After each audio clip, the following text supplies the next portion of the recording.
আমরা অনেক সময়ই ভালোবাসার মানুষটাকে অবহেলা করি। সামান্য কিছু হলে ব্লক করে দিই বা রাগের মাথায় যা মনে আসে তাই বলে দিই। কারণ আমরা জেনে গেছি অপর মানুষটাকে যা খুশি বললেও সে কোনো দিনও আমাদের ছেড়ে যাবে না।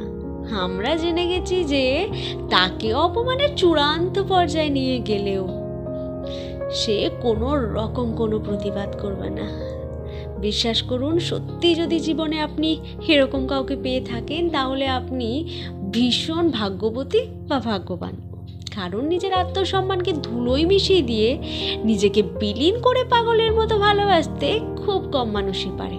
কিন্তু ধরুন তাই সারা গচির করে শুতে গেলেন মানুষটার সাথে কথা বলে, আর সকালে উঠে শুনলেন মানুষটি আর নেই, সে আর কোনো দিন উঠবে না, কোনো দিন আর আপনাকে বিরক্ত করবে